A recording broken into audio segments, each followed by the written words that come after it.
You are going to spend the next few minutes learning something that most people go their entire life without understanding, which is that your body already knows how to clean itself completely, automatically, every single day, without a single supplement, without a single tea, and without a single juice cleanse. And the only reason it is not doing this job perfectly right now is that almost everything about modern life is quietly getting in its way. There is a cellular process running inside you right now. A process so important that the scientist who mapped it out won a Nobel Prize for it. And once you understand what it actually is, you will never look at sleep, food timing, or stress the same way again. This is not a video about detox drinks or expensive powders. This is about the real biological machinery your body already owns, and the simple way to switch it on. Before we go further, if you are the kind of person who likes understanding how your own body actually works instead of just following rules blindly, hit subscribe here on Smart Psychology, because this channel is built entirely around explaining the mechanism, the advice, not just repeating it, and that habit alone will change how you make decisions about your health for the rest of your life. Let's start with the actual discovery, because it explains everything that follows. In 2016, a Japanese cell biologist named Yoshinori Ohsumi won the Nobel Prize in Physiology or Medicine for identifying the genes and mechanisms behind a process called autophagy, a word that literally translates to self-eating. For decades before that, scientists knew this process existed in a vague sense, but Ohsumi spent years working with yeast cells, watching under a microscope as tiny structures inside the cell began forming pouches, wrapping around damaged proteins and worn-out cellular components, and hauling that debris off to be broken down and recycled. What he proved is that every single cell in your body, not just yeast, not just some special cell type, but every one of the roughly 37 trillion cells that make up you, has this built-in cleaning crew. When a cell accumulates damaged mitochondria, misfolded proteins, or genetic material that is starting to malfunction, autophagy is the process that identifies that garbage, packages it up, and either recycles the usable parts or clears it out entirely. This is not a metaphor for cleaning. It is a literal, physical, microscopic cleaning process happening inside your body right now. And the speed at which it runs is not fixed. It goes up and down dramatically, depending on what you do. Here is the part that most people never get told. Autophagy is not always running at full speed. In fact, for most people living a typical modern lifestyle, it barely gets the chance to turn on at all. The reason is simple once you see it. Autophagy is a survival mechanism. Your cells evolved this cleaning process specifically for times of scarcity. When nutrients are low, your body shifts its priority away from building new material and toward recycling old material, which makes complete evolutionary sense, because if food is not coming in, the smartest thing your cells can do is clean house and reuse what they already have, rather than waste energy building anything new. The problem is that most people today are almost never in a state of nutrient scarcity. We eat breakfast within minutes of waking. We snack throughout the day. We eat again right before bed. And every single time insulin rises in response to food, autophagy gets suppressed because insulin is a growth signal, and growth signals and cleaning signals work in opposition to each other inside the cell. Your body genuinely cannot build and clean at the exact same time. It has to choose. And if you are eating constantly from morning to night, you are constantly telling your cells to choose building over cleaning, which means the cleaning crew almost never gets called in.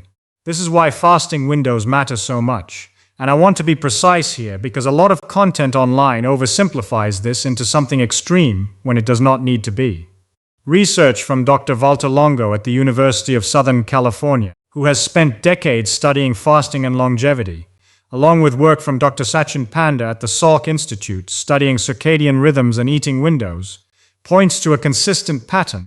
Meaningful increases in autophagy markers begin showing up somewhere around 12 to 16 hours after your last meal, with the effect becoming more pronounced the longer that window extends. You do not need to fast for days to get this benefit. You simply need to stop eating late at night and give yourself a genuine break before your first meal the next day, which for most people simply means closing the kitchen after dinner and pushing breakfast back rather than eating the moment you open your eyes. The people who eat their last bite at 11 at night and their first bite at 7 in the morning are giving their cells almost no window at all to run this cleaning process, night after night for years, And that adds up in ways that are not obvious day to day but become very obvious over a decade. Now let's talk about the organ that most people think of first when they hear the word cleanse, your liver, because the actual science of liver detoxification is genuinely fascinating and almost nothing like what supplement companies describe. Your liver processes toxins in two distinct phases, and understanding both phases is the key to understanding why so-called detox products often do more harm than good. Phase 1 detoxification relies on a family of enzymes called cytochrome P450. These enzymes chemically transform toxins, alcohol byproducts, medications, and environmental compounds into intermediate substances. But here is the critical part that almost nobody explains. These intermediate substances are frequently more reactive and more damaging than the original toxin was. They are unstable, they generate free radicals, and if your body cannot move quickly into phase 2, those intermediates can actually cause more cellular stress than if nothing had been processed at all. Phase 2 is where the real neutralizing happens, through a set of pathways including glutathione conjugation, sulfation, and glucuronidation. Your liver attaches molecules onto those reactive intermediates, converting them into water-soluble compounds that can finally be safely excreted through bile or urine. Glutathione is the single most important molecule in this entire phase 2 process.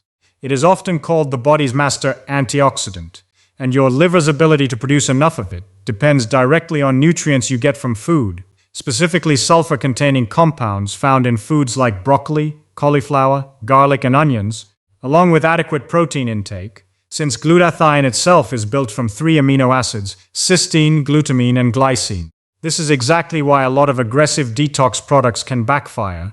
Many of them push phase 1 activity hard, flooding your liver with compounds that stimulate rapid toxin processing. Without providing the nutritional support, phase 2 needs to finish the job, which leaves your body stuck holding a pile of reactive intermediates with nowhere to send them. And people often feel worse, not better, during these aggressive cleanses, experiencing headaches, fatigue, and brain fog, which is your body essentially telling you that phase 1 is outrunning phase 2. The actual simple way to support this system has nothing to do with extremes. It means eating cruciferous vegetables regularly, getting enough protein, so your liver has raw material for glutathione production. Limiting the things that overload phase 1 unnecessarily, like excess alcohol, and giving your liver a break from constant digestion through reasonable eating windows, which circles right back to what we discussed with autophagy. Let's move to a system almost nobody talks about, even though it is arguably just as important as your liver, your lymphatic system.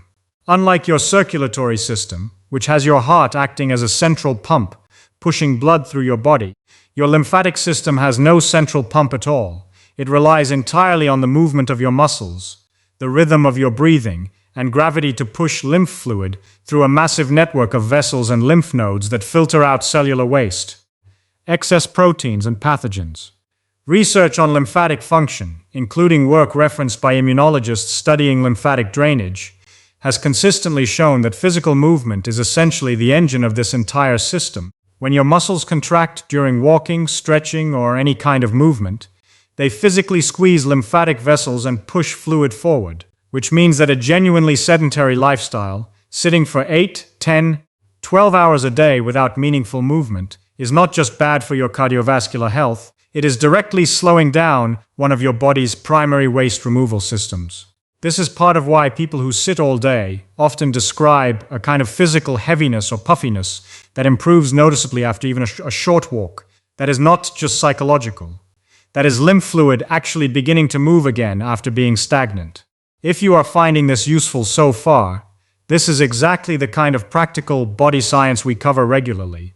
So consider tapping that subscribe button before we continue, because there is a lot more here that most people never get taught in a clear way, and I would rather you have the full picture than a piece of it. Let's talk about your kidneys next, because they run one of the most precise filtration systems in the entire human body, and most people vastly underestimate how much daily maintenance this system actually requires. Your kidneys filter your entire blood volume, roughly 40 times every single day, processing around 180 liters of fluid through structures called nephrons, tiny filtering units, of which you have about 1 million in each kidney, and from that massive volume, They reabsorb what your body needs and concentrate waste products into the 1 to 2 liters of urine you actually produce. This entire process depends heavily on adequate hydration. When you are chronically underhydrated, your kidneys have to work with a much smaller volume of fluid to filter the same amount of waste, which means the concentration of waste products in your blood stays higher for longer. And over time, this chronic low-grade strain is associated with increased risk of kidney stones and reduced long-term kidney function. The simple fix here genuinely is simple: consistent water intake throughout the day rather than large amounts all at once. Spread out so your kidneys can maintain a steady filtration rhythm instead of being flooded and then left dry for hours. There is also a system people love to mention, but almost never understand correctly: your skin. You have somewhere around 2 to 4 million sweat glands spread across your body, and while sweating does release trace amounts of certain compounds, the actual scientific consensus is clear that sweat is not a primary detoxification pathway the way your liver and kidneys are. Sweat is mostly water, sodium, and a small amount of urea, and it exists mainly to regulate your body temperature, not to remove toxic burden. That said, your skin still matters enormously in this whole picture, because it is your largest organ, and chronic inflammation showing up as skin issues, breakouts, dullness, or irritation is frequently a downstream signal that something upstream is not being processed well, often tied back to what you are eating, how hydrated you are, and how well your gut is functioning. So while sweating itself is not doing the heavy lifting, your skin often acts like a visible readout of how your internal cleaning systems are performing. Now let's bring in a piece we have not touched yet: your gut microbiome, because your digestive system plays a massive role in how much toxic burden your body has to deal with in the first place. Your large intestine is home to trillions of bacteria, and a significant portion of your body's waste elimination depends on regular, healthy bowel movements, because your liver actually excretes processed toxins into bile, which flows into your intestines, and if transit time through your gut is too slow, some of those toxins can actually be reabsorbed back into your bloodstream instead of leaving your body, a process researchers refer to as enterohepatic recirculation. This is exactly why fiber matters so enormously in this entire conversation. Soluble and insoluble fiber both add bulk and speed to intestinal transit, moving waste through and out efficiently, rather than letting it sit and potentially get reabsorbed. And fiber also feeds beneficial bacterial species that produce short-chain fatty acids like butyrate, which strengthen your intestinal lining and reduce systemic inflammation. Most American adults consume well under half of the recommended daily fiber intake, which means for a huge number of people, one of the simplest and cheapest ways to support their body's cleaning systems, eating more vegetables, legumes, and whole grains, is sitting completely untouched. Now I want to address the myth head-on, because I know a lot of people watching this have tried detox teas, juice cleanses, or activated charcoal drinks at some point. The uncomfortable truth is that your liver and kidneys are already doing this job continuously. They do not need a special tea to activate them. And most of these products either do nothing measurable, or in the case of harsh laxative teas, they simply force water and electrolytes out of your body rapidly, which shows up on a scale as weight loss but is actually dehydration, not detoxification. Activated charcoal, which does have a legitimate medical use in cases of acute poisoning under supervision, binds indiscriminately to whatever is in your digestive tract, including nutrients and medications you actually need, and taking it regularly as a lifestyle habit is not supported by evidence and can interfere with absorption of things your body genuinely requires. None of this means these products are dangerous in every case. It means they are largely unnecessary, and the money and attention spent on them would create a far bigger impact if redirected toward the boring, unglamorous basics we have already covered: hydration, fiber, movement, and appropriate eating windows.